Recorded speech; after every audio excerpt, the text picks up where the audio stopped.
like 10 years from now, some English people are going to be like, man, we just lost to Slovenia and we could have signed a real head coach. What would we have done in 2026, in 2030, in the World Cups, in 2028 Euro? How would that have played out? The only way to not think about that is for England to win the Euros.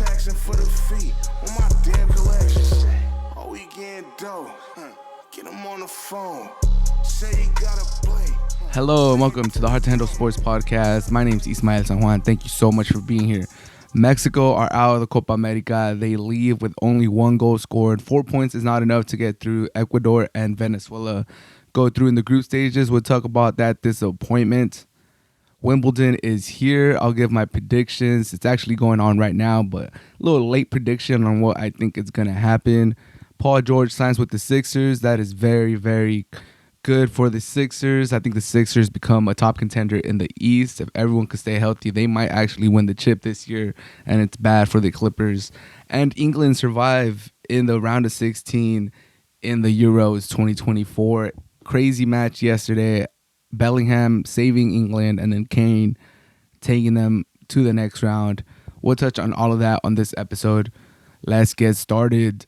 Man, Mexico are out. They can't score against Ecuador. They play a decent game. I can't even say that they played a good game.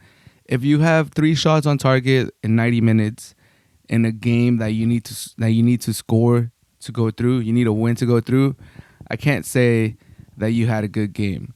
If you score 1 goal in 3 games in a Copa America, you have no shot of going through to the next round. You got no shot. I mean, Canada got through, but they got a little easier group. Nah, their group was harder, actually. Yeah, Mexico scores 1 goal against Jamaica, loses to Venezuela, and ties against Ecuador, and they are out. They're not going to go through the next round. And, man, many people are calling for Jimmy Lozano. I'm one of them, too, to be honest. You could tell that he's a rookie head coach. He doesn't know what he's doing. Yesterday, Chino Huerta is playing his first good game with the selección in a long time, maybe first overall, and he takes him out. Quiñones was looking a little bit dangerous, not like extremely dangerous, but no one in the selección was. But Quiñones at least got a couple crosses in, got a good shot that the goalie had to, stretch out and kind of drop it in the box. So he was doing a little bit. He takes him out, and yeah, I mean, Mexico has no clear style of play. They have no real system. It's when the game is in the balance, it's just kind of like pass the ball, and kind of hope for something to happen.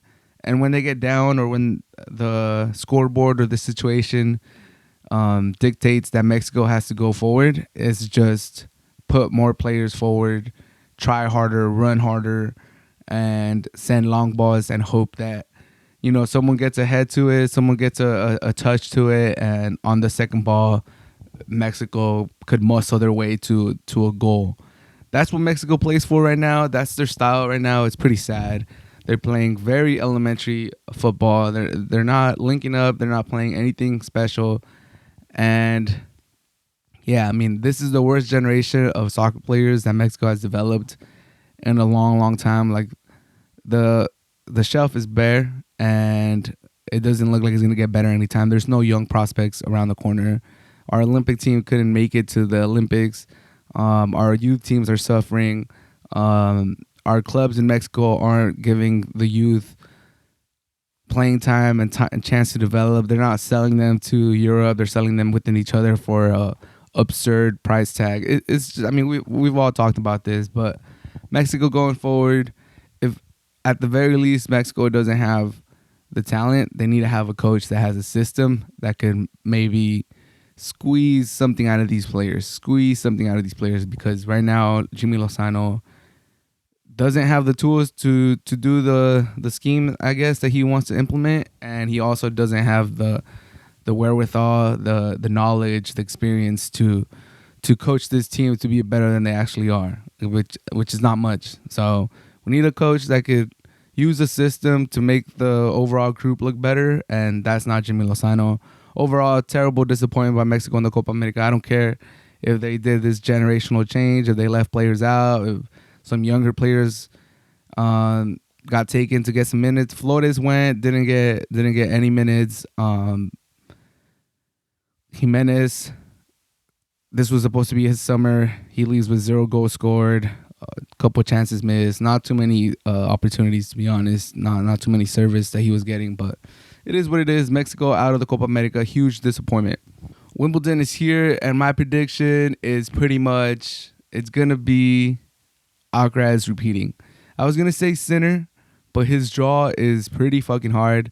Having Berrettini, a Wimbledon finalist, I believe in the second round, is pretty gnarly. And then the rest of his draw looks pretty tough. I mean, I'm sure he'll get through it, but he's going to get some challenges. And I think Alcaraz, who has a way easier draw, will take him out in the semifinals again, like he did at Roland Garros. And then in the other side, that one's a toss-up because Djokovic is going to play. He recovered from his meniscus operation, which is kind of a miracle, and it's kind of brought a lot of people to question the legitimacy of that operation. I mean, I think he did do it. Djokovic be doing some crazy shit, so I don't question that he did have a surgery and he recovered in time. But is he going to be good enough to make it to the final? I mean, he did draw the second seed in Wimbledon because they don't go by the rankings; they do their own little thing. So he is the second seed, I believe, or I read somewhere that he got the second seed draw or something like that.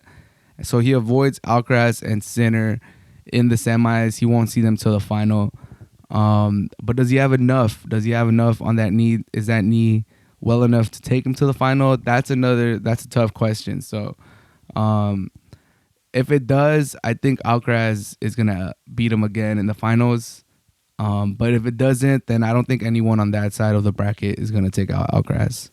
Whether it be Rune or I believe Medvedev is on that side.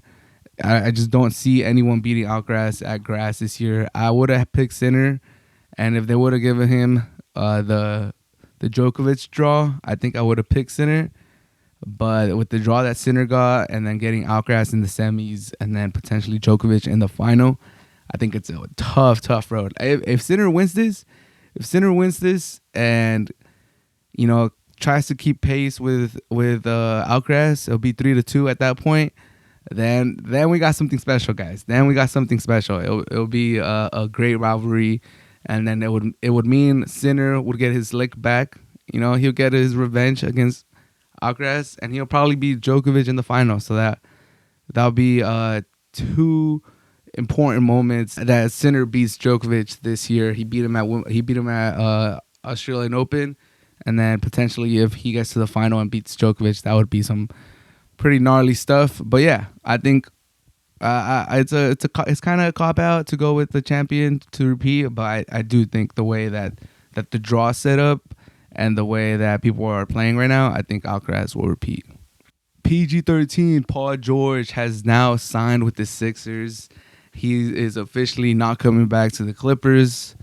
On the Clippers side, man, nothing good. If good things happen to LA, it's usually the Lakers, and if bad things happen to the LA, it's usually to the Clippers.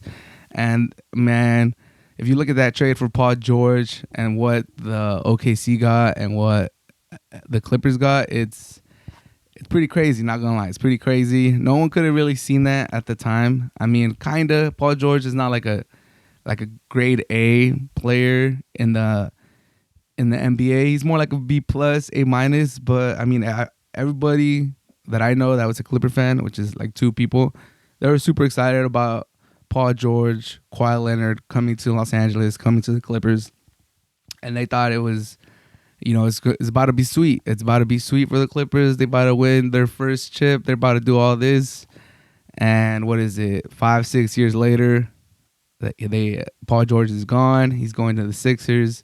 And the Clippers have one Western Conference final appearance to show for it. Not what they expected. I mean, it's kind of hard when Kawhi keeps getting hurt.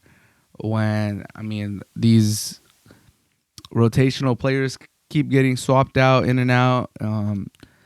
They have had a good rosters, but they've been a little unlucky.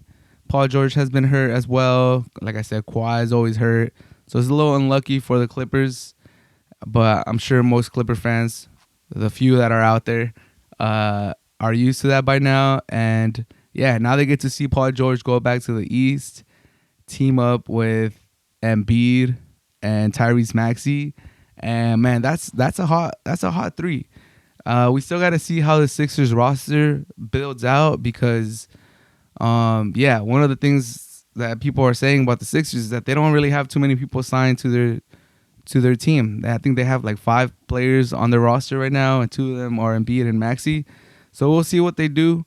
I think it's a good investment. It's a good use of their cap space. People were saying they should go for LeBron, and with Bronny getting signed with the Lakers, that became a moot point.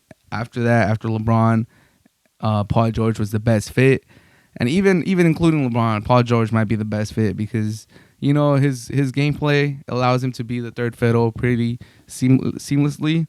So I think if they could stay healthy, which is a big if because Embiid is never healthy at the end of the year, they're one of the top dogs in the East for sure, including the Celtics, including the Knicks, everybody. Yeah, this is a good move. This is a good move for the Sixers. Philly, you should be excited. It's a big one. It's a good move. It's a good move.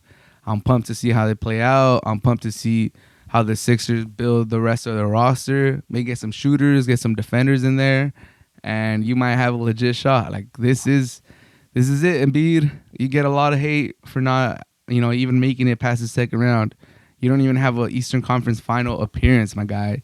You're in your 30s. You already have an MVP. Like there was at one point there was a debate if it was you or Jokic. Like this is it. This is it, my guy. You got to do it, Embiid. You got to do it. You got your guy. You recruited him live on TV on ESPN, I believe, during the finals. He had a good poker face. Paul George had a good poker face during that whole segment because a lot of people were like, "Nah, he's not really fucking with you, Embiid. It doesn't look like he's too ecstatic about the idea. He didn't like light up. He didn't give you a smile, nothing."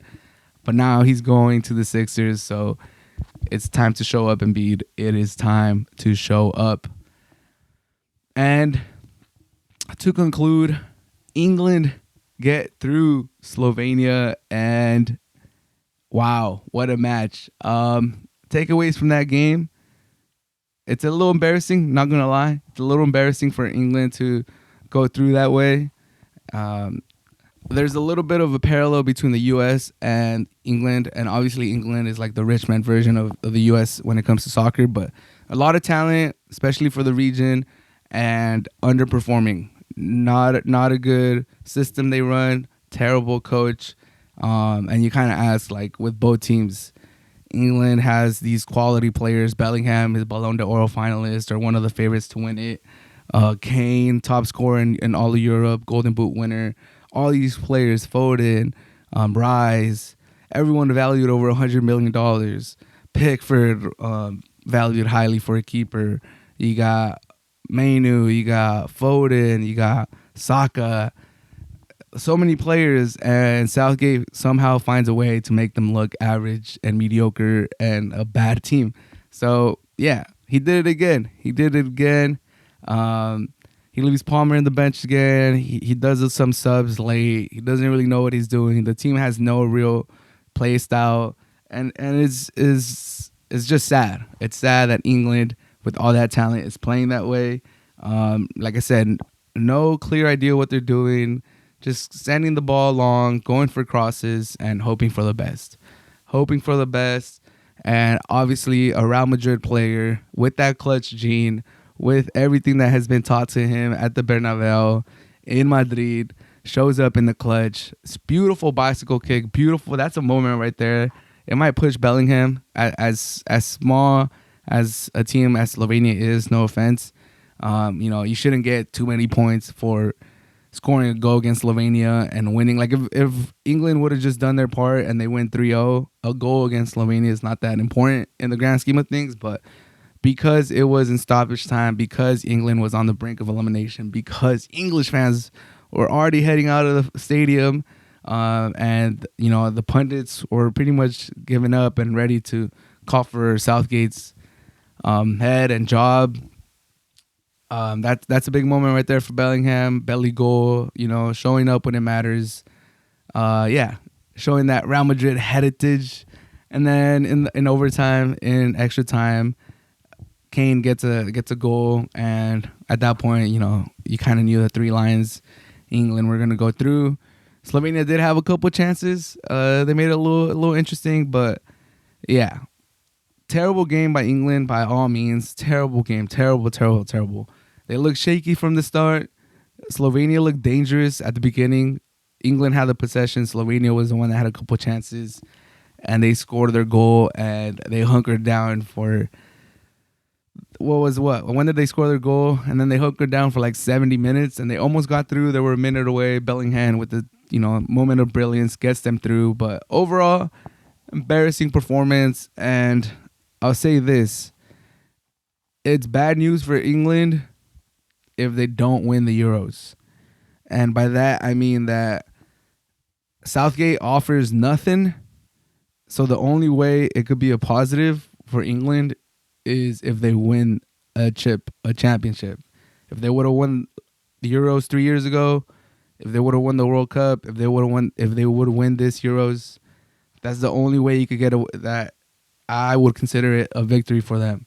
None of this like semis and we'll regroup and try again, or final we lose another final, like we got to the final and then they keep Southgate. I would look at that as a negative because this squad is talented enough and should be winning big tournaments.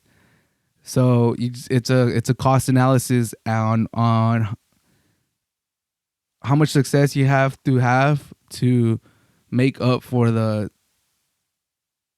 shackles that Southgate puts on this team. So basically, if you guys would have had a terrible performance, if England would have had a terrible performance in Euros 2020, which was played in 2021, who would have been their next head coach, and what would have happened if that head coach took over in 2021? Would they have maybe won the World Cup? Would they be a lock to win this World Cup? Who knows? How would they do in 2026 if they would have burned out against Slovenia yesterday and Klopp, let's just throw a name out there, Klopp takes over today and takes him to the World Cup? Would they be the favorites to win? Would they win the World Cup? We never know. But the only way to, keep those, hypotheticals down and not think about, man, like 10 years from now, some English people are going to be like, man, if we just lost to Slovenia and we could have signed a real head coach, what would we have done in 2026, in 2030, in the World Cups, in 2028 Euro? How would that have played out? The only way to not think about that is for England to win the Euros, because if they don't, nothing that they're showing on the field, none of their gameplay, none of their link-up play, nothing that they're doing is inspirational to be like, okay, we're playing good football. I can see us getting better in the next tournaments. Nothing. That team is terrible with Southgate. But that should do it for this episode of the Hard to Handle Sports Podcast. As always, if you made it to the end, I appreciate you. Thank you so much. Have a great day. Peace. When I slide, no sudden moves. All my goons are stretching. And I'm taxing for the feet on my damn collection.